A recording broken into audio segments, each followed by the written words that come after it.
I just found out my cancer is terminal and I only have months left to live, but the only person I trust to adopt my 3-year-old is my coworker, and I'm scared she'll say no. As the title says, last week I got the news that I am dying from lung cancer from my doctor. Turns out smoking since I was 15 and then upping it to 3 packs each day a few years ago was a bad idea. Stupid, I know. I thought it wouldn't come so soon though. It's stage 4 and as of now I have months to live. Please don't feel bad for me. I've done nothing good in life, except have my daughter, to really be sad about losing me. I have no family because I grew up in the foster system and aged out at 18. My daughter's father is in prison for serious crimes that even if he got out he wouldn't be allowed to be in her life. My daughter is only 3. We don't live in a good area, and when I go to work I have to leave her with an elderly neighbor that always gets her name wrong every day. I don't want her to grow up like I did in that foster care system. I feel like it's the reason why I messed up and did nothing good with my life. Yeah, I know it's not the only reason and my own stupidity caused most of my issues, but if I just had some family or a support system to keep me in check it could have been better. I just want to give her some chance to have a better shot than I did. The thing is I do have an idea for who could take care of her. One of my closest friends is a coworker at my job, and she's amazing. While I'm at the bottom of the job, like if they need to lay off people I would definitely be the first to go, she's their prized worker and makes serious bank. She has a good husband and a kid. I want to ask her if she would be okay with adopting my little girl once I'm gone. But I know it won't go well. The thing is, my coworker and her family are black, and me and my daughter are white. Like we both have blue eyes and can't tan white. There is no way I can ask my friend to adopt my daughter and force her to deal with those kind of issues an adoption like that will bring to her family. But then that just leaves my little girl to grow up like I did, in a shitty system with only a will of about $1,000 to help her, and a necklace my mother had that I'm going to give her. I don't know if I should bite the bullet and ask my close friend if she is willing to take my daughter, or just suck it up and try to work as hard as I can to get as much money into my will for my girl. But either way, I failed as a mother. And that is a regret I am literally taking to my grave. Edit. Okay, I reached out to her and we were able to set up a place to meet. It's some simple cheap bakery you can eat inside. I'm going to ask her if she can adopt my daughter. That way if she says no I can have more time to go to an adoption agency near us. Thank you for the support everyone. Update, just over 2 weeks later. Alright, I'm back now. A day after my post I was able to meet up with my friend/coworker. And after telling her about my diagnosis, which is something I haven't told anyone at work, I asked her if she was willing to adopt my little girl. She was shocked and tried to comfort me about my upcoming death, but she told me she couldn't give me her answer right then and there. Turns out, she does want a daughter, but something happened in her second pregnancy and caused her issues I don't feel right sharing. So she does want to consider adopting, but she first needed to talk to her husband and talk about planning if he agrees. I understood since it was a big change in their family. I said okay, and after we ate she gave me a hug and told me she will miss me. This is embarrassing, but I actually started crying. I also started making the emails, gave me this idea and I thought it was amazing. So I created an email for my daughter and started pre-recording videos for stuff. It's nowhere near ready, but I already have some ideas and recorded some videos for her birthdays and some big life events like first crushes and prom and first job. Sad to say, but I realized planning it that most of the videos will be don't do what I did. My friend reached out to me a few days ago and said that after having a long talk with her husband, they both are considering it.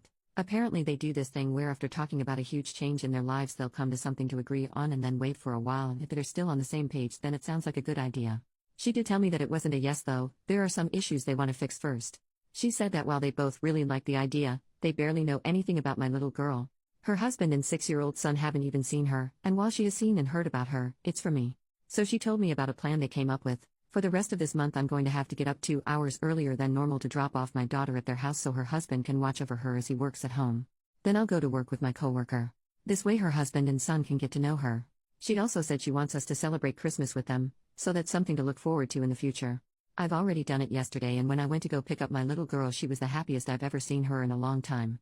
My friend's husband said that they went off on the wrong foot in the start. He said she was really scared sometimes and didn't want to play with their son yet, but since it was their first day he thinks she'll get better. We did it again today and he said she mostly watched their son play, but it was already better than yesterday. So that's what's happening right now.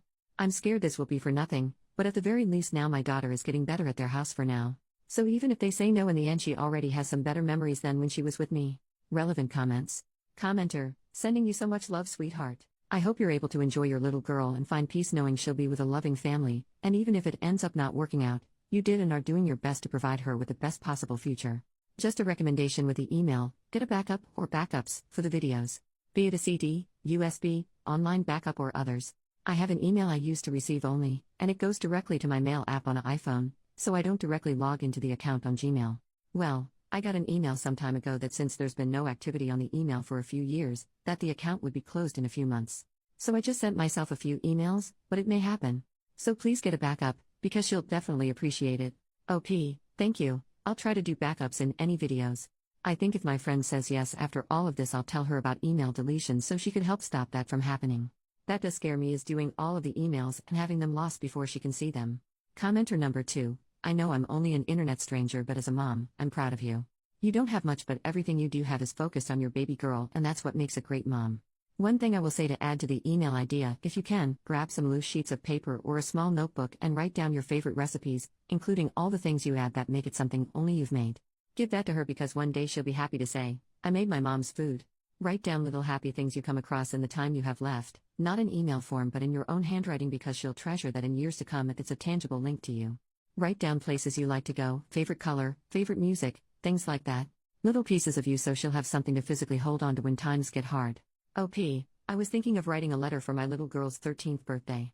The only thing I have from my mom is this necklace that has been with me. I don't know what it is, but it has a lot of curls and hoops with a pretty almost clear stone in the middle. I was going to write a letter explaining the necklace is from her grandmother, and now since she would be old enough it's going to be hers. I do have recipes I know she loves. That would be an amazing idea. She loves my egg salad sandwiches, so that's one recipe I'll write down. Thank you. Second update, 1 month and 1 week later, I'm back again. I'm sorry for being gone so long, a lot has happened and this will be my last post. So this is going to be long sorry. First, I started feeling real sick days after Christmas. My whole chest was hurting like someone was hitting it with a hammer over and over, and I was coughing up blood. My best friend was terrified that I caught something, because the doctors have said that me getting sick right now could be deadly, so we had to go to the doctor. Thankfully I didn't get anything, it was the symptoms getting worse. Also thankfully at the time I was still at work, so I didn't have to pay much for the bills.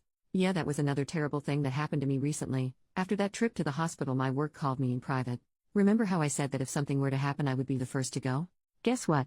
The bosses were telling me how they couldn't keep me there as I'm dying because it wouldn't feel right, and how it's apparent to them my illness was slowing me down and forcing my coworkers to work harder to make up for me wouldn't be fair and all that.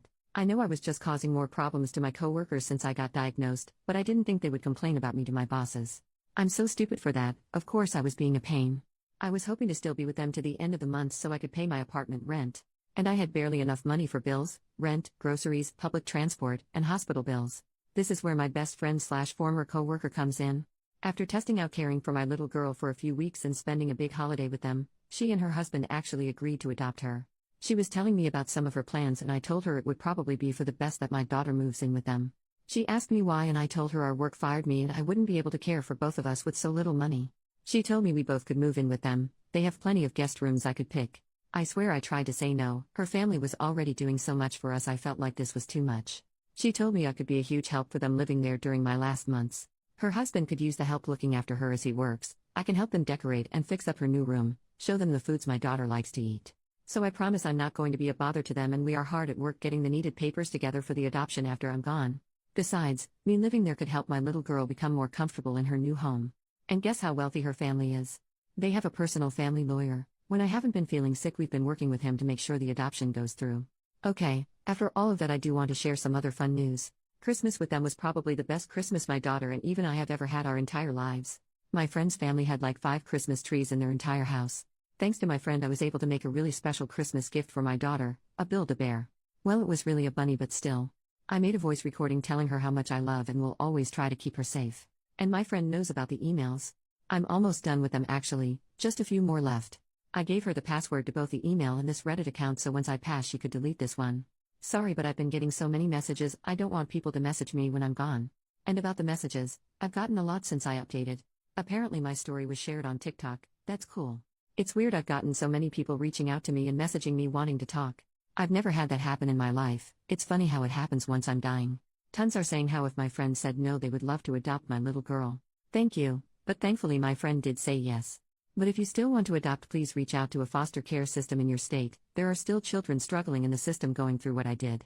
Give those kids the life I could never have. I've also had some saying how they would love to pay me money to help. Please don't bother. Sorry, but it feels weird accepting money. My whole life I've worked for everything I've had, so it feels wrong accepting money and help from strangers just because I'm dying. I do want to address a few messages I've gotten about race. Most were about why I cared about my friend's family and me and my daughter's race being different. It wasn't a lot, but if you called me a racist for caring about that, I want to say that my nerves about that isn't because I think me and my daughter being white makes us better than my friend. Far from it. I've seen a lot of stuff in the system and talked with other kids of different races. And those kids of different races were put into care with people who were also a different race from them. They would tell me the problems they faced from the parents, not that I'm scared my friend will do that, but also from the outside world. Being called names and insulted, one kid told me how she got screamed at by some older lady at a restaurant and the parents did try to get involved and it got into a nasty fight. So yeah, I was scared her family and my daughter would face the same bigotry the foster kids I knew from before faced. But I can't let my fears about some bigots ruin my daughter's chances. Anyways, this will be the last time I'm going to probably post on here. I don't want to waste my last days. I've thought about taking up painting again actually. I used to paint when I was in high school before I was dropped out, and once in the same school we've read a classic book about a world where books are banned. I don't remember a lot from the story, but I do remember at the ending when a character said you didn't waste life when you make something to leave behind. That always stuck with me. I want to paint something, maybe my friend could hang it up or keep it in their attic, but as long as I've left something behind, my life wasn't for nothing, right? I also need to help my friend's family and my daughter settle into their new lives. Thank you to everyone for your kindness. And goodbye. Relevant comment: what about your daughter's other parent? Grandparents? I'm sorry this is happening, but please consider family first. OP, her father is in prison for hopefully a very long time because he did a crime involving children, so even if he got out he would not be allowed around her. Not like I would want him to. And my parents are dead. Update, 6 months later, she's resting now. I've wrote and deleted this post so many times. She asked me to update for all of you when she passed and yet I couldn't until now, and for that I'm sorry. We buried her 2 weeks ago. My co-workers, our family, and even some friends she made over her life that she managed to keep in touch showed up to her funeral. When she saw the prices of what a casket and plot of land in the cemetery would cost, she had a panic attack, and so we told her we'll go with the cheapest prices. We lied about that. She deserved a good funeral and a nice resting place. Her name was Michelle. She was put into the foster care system when she was 3 after her mother passed in a car accident. She never knew her father. When she was 16, the man who was supposed to be caring for her took her out of high school. She found out she was pregnant from him when she was 18, and it was discovered he had horrible images and videos of children on his computer, and so was arrested. Ever since, she was working and doing her damn best to make ends meet for her and her daughter. She got a job at our workplace just a few weeks after she turned 19. I only discovered just a few months ago she actually lied to get the job. I asked Michelle why she did that and she responded, "Why would it be a big deal? They taught me everything anyways." That's the Michelle I knew. It shocks me reading over her messages she left behind. How little she thought of herself. She was always so confident, at least how we all saw her. She walked head held high and with a purpose. She never appeared out of control of a situation, except for the past few months, and honestly I believe she was allowed to have moments of panic and grief. Nothing went past her too. She seemed to know everything that was going on around her at all times. It also seemed like Michelle wasn't afraid of anything. She even made friends with some homeless people around the area she lived in before moving in with us. One of them was Ted, who she knew because he was around a gas station beside the bus stop. Before her cancer took a turn for the worst and she was taken to a hospital, she asked me to drive her there. I thought at the time she wanted to see some familiar sights. But instead she walked into the gas station, bought a sandwich, and then walked around the side and handed it to who I learned was Ted. Ted showed up to her funeral. I don't want to describe her last few weeks when she was alive. It was in the hospital and she was so weak and frail. Just not like her. We visited her as much as we could. Our children hated seeing her in such a state though. All of us did, but we couldn't just ignore her and leave her behind. I wonder if it was the right thing to do though. Our last visit I just had a feeling it was the end. She was asleep when she finally passed on. She had gladiolus and poppies at her funeral. We all loved the meaning behind the gladioli flower, and she picked poppies because she loved calling our daughter her little poppy. We painted little poppies on her bedroom walls. She keeps asking us where her mother is. And always sleeps with the bunny Build-A-Bear Michelle made. Michelle never got to finish her painting, but I think that makes it more special. We're gonna hang it up in our daughter's room when she gets older. The emails are finished, and she's going to see her first one on her 4th birthday. We have all the letters and recipes she was able to write down tucked away in a safe location. Like the painting, we'll give them to her as she grows older. We also were able to apply our daughter for full Social Security survivors benefits, and we'll be putting those into a savings account for future college or life use. That's all I can think of right now. According to Michelle's wishes, I'll be deleting this account in a few weeks. My husband and I promise we'll raise our daughter to the very best we can and make sure she is as loved as Michelle loved her. Thank you all for your kind words and support. Final update: Michelle's account has been deleted.